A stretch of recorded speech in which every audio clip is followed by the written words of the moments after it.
नेनेल्स art of teaching या चॅनलवरती आपल्या सर्वांचं स्वागत आहे।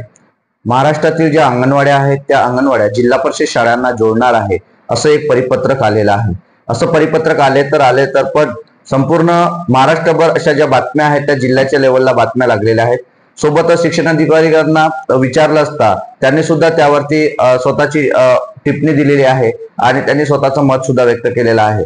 आपल्याला माहिती आहे महाराष्ट्रातच नाही तर संपूर्ण भारतामध्ये नवीन शैक्षणिक धोरण 2020 हा संपूर्ण शाळांकरिता लागू आहे आणि या माध्यमातून नवीन शैक्षणिक धोरणाच्या माध्यमातून आपल्याला माहिती आहे की महाराष्ट्रभर या सीबीएसईच्या शाळा सुरू होणार आहे आणि हे नवीन सत्र जे असणार आहे 25-26चं जे सत्र आहे 2025 म्हणजे जून महिन्यापासून हे सत्र जे सुरू होणार आहे या सत्रामध्ये याची अंमलबजावणी होणार आहे।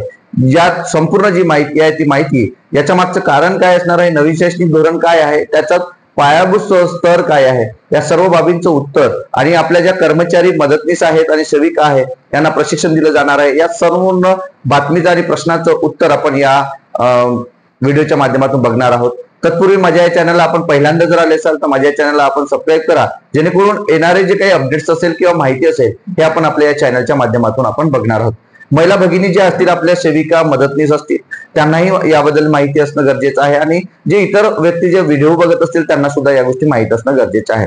आपल्याला माहिती आहे की संपूर्ण गाव तिथं अंगणवाड्या आहेत आणि पाडे असतील तिथेही अंगणवाड्या आहेत। अशा म्हणजे 27,000 महाराष्ट्रामध्ये ग्रामपंचायत आहेत, 27,000 पेक्षा जास्त आणि त्या ठिकाणी समजा अजून पुन्हा 10,000 एक्स्ट्रा आपण जर ग्रामपंचायत पकडल्या तर त्या ठिकाणी त्या बालवाड्या सुद्धा आहेत। आपल्याला माहिती आहे या बालवाड्यांमध्ये आणि अंगणवाडीमध्ये जी शाळा बालवाडीमध्ये येणार जे काही विद्यार्थी आहेत ते 3 वर्षापासून त्या विद्यार्थ्याला या सर्व गोष्टी पूर्व प्राथमिकचा जो विद्यार्थी नवीन पायाभूत धोरणानुसार जर विचार करतो म्हटलं तर पूर्व पायाभूत म्हणजे 3 वर्ष आणि त्याचे 2 वर्ष पहिली आणि दुसऱ्याचे 5 वर्षाचा जो आकृती बंधामधला जो काही आहे त्या माध्यमातून विद्यार्थ्यांना सीबीएसईला जर पहिलं वर्ष जर यावर्षी येत असेल तर तो विद्यार्थी येणारा जो विद्यार्थी असेल तर तो अंगणवाडीपासून म्हणजे पूर्व प्राथमिक 3 वर्ष जे असणार आहे अंगणवाडीतले ते अंगणवाडीतले 3 वर्ष त्या विद्यार्थ्यांना सीबीएसई बद्दलचे म्हणजे ज्या काही गोष्टी यायला पाहिजे त्या गोष्टी त्या विद्यार्थ्यांनी येणं अपेक्षित आहे, परंतु या अंगणवाड्यांमध्ये या गोष्टी होत नाहीत। त्यामुळे शासनाने काय केलं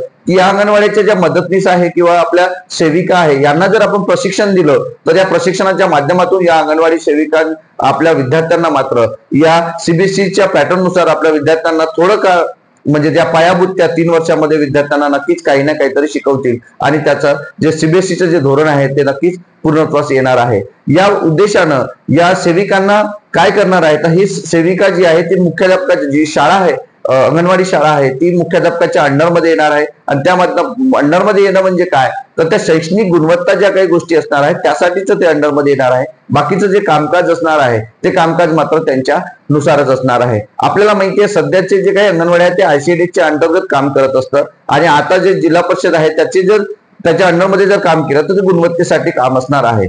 नंतर त्या काही ठिकाणी असं बोललेलं जातं की जर सेविकांना प्रशिक्षण दिलं जाणार आहे तर मग मदतनीस कोणत्या कामाचे असणार आहेत, मदतनीस कर्मचाऱ्यांना कुठेतरी शाळेमध्ये कुठेतरी स्वयंपाक करण्यासाठी किंवा कुठेतरी कामासाठी ते जिल्हा परिषदमध्ये लावलं जाईल तर हे अजूनपर्यंत त्याबद्दल काही सांगितलेलं नाही आहे त्या परिपत्रकामध्ये। पण हे लक्षात ठेवायचं अंगणवाड्या बंद होणार नाहीये तर अंगणवाड्यांना फक्त गुणवत्तेकरिता सीबीएसई पॅटर्न करिता शिक्षणाची गुणवत्ता व्हावी म्हणून शिक्षणामध्ये गुणवत्ता यावी यासाठीचा तो सरकारचा जो काही आटापीठ आहे त्यानुसारच ते काम केलं जात आहे, ज्या माध्यमातून या आपल्या सेविकांना सुद्धा प्रशिक्षण दिलं जाणार आहे। तर प्रशिक्षण कोण देईल तर शिक्षकांना जे प्रशिक्षण दिलं जाते डाएटच्या माध्यमातून एससीईआरटीच्या माध्यमातून तसंच आपल्या अंगणवाडी सेविकांना सुद्धा या एससीईआरटी आणि आपलं जे डाएट आहे जिल्हा प्रशिक्षण संशोधन संस्था जी यांच्या माध्यमातून आपल्या या सर्व अंगणवाडी सेविकांना मात्र त्या ठिकाणी प्रशिक्षण दिलं जाणार आहे जसं शिक्षकांना प्रशिक्षण दिलं जातं आणि याच माध्यमातून या प्रशिक्षणाच्या माध्यमातून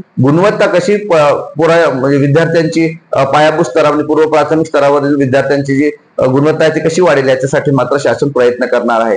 कारण इकडे नवीन शैक्षणिक धोरणानुसार सीबीएसई पॅटर्न आल्यामुळे विद्यार्थ्याला त्या गोष्टी करणं गरजेचं आहे, तरच सीबीएसई शाळा जे महाराष्ट्रामध्ये जे काही सुरू झालेलं जे नवीन धोरण आहे 2025 पासून जून 2025 पासून हे पहिल्या वर्गापासून इंग्रजी म्हणजे सीबीएसई पॅटर्न आलेला आहे तर अशा विद्यार्थ्यांना अंगणवाडीतून येत असतानाच या सर्व गोष्टी त्रासदायक होऊ नये, त्यांना या सर्व गोष्टी यायला पाहिजे याकरिता शासनाने ही जी शाळा जोडणी आहे म्हणजे अंगणवाडी जोडणी हे योग्य निर्णय शासनाचा असणार आहे, जे गुणवत्तेसाठी असणार आहे.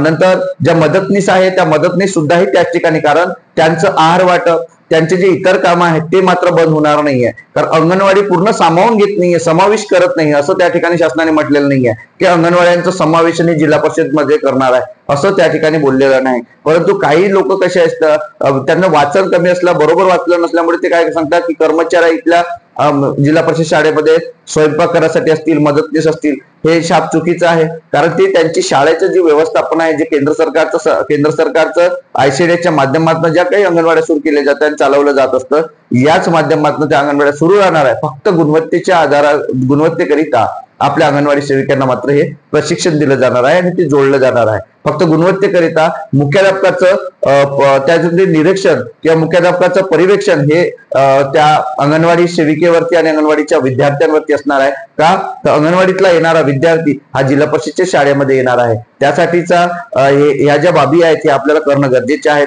कारण त्याशिवाय शासनाचा जो धोरण आहे सीबीएसई पॅटर्नचा तो खरं उतरणार नाही आणि तो फोल ठरेल. त्याकरिता शासनाने घेतलेला जो निर्णय आहे योग्य निर्णय आहे. बुलढाण्याचीच बातमी आलेली आहे, एक बातमी आलेली आहे बुलढाण्यातली की 2683 शाळा या जिल्हा परिषद शाळेमध्ये मर्ज होणार आहे की जोडल्या जाणार आहे. लक्षात घ्यायचं आहे, मर्ज होणे आणि जोडणे आणि समावेश होणे यामध्ये फरक आहे. समावेशन होणे म्हणजे मर्ज होणे, म्हणजे त्या शाळा बंद होऊन पुढील जे काही सत्र असणार आहे त्या सत्रामध्ये जिल्हा परिषद शाळांमध्ये सर्व गोष्टी होतील आणि अंडर म्हणजे मुख्याध्यापकाच्या अंडरमध्ये सुद्धा सेविका असतील आणि मदतनीस सुद्धा असतील असं त्याचा अर्थ होते. पण तसं न होता या सर्व गोष्टी फक्त गुणवत्तेसाठी असणार आहे. त्यांचं जे काही डिपार्टमेंट असणार आहे त्या पद्धतीने आयसीडीएस नुसारच ते चालणार आहे. फक्त गुणवत्तेसाठी शासनाने घेतलेला निर्णय असणार आहे. हे सर्व महिला भगिनी, मदतनीस आणि इतर जे व्यक्ती असतील, व्हिडिओ बघत असतील, त्यांनी हे समजून घ्यायचं आहे. इतर काही प्रश्न असेल तर आपण कमेंट बॉक्समध्ये नक्की विचारू शकता आणि ही माहिती आपल्याला कशी वाटली ही नक्की कमेंट बॉक्समध्ये कळवा आणि अशाच माहिती करता माझ्या चॅनलला आपण सबस्क्राईब करा. धन्यवाद.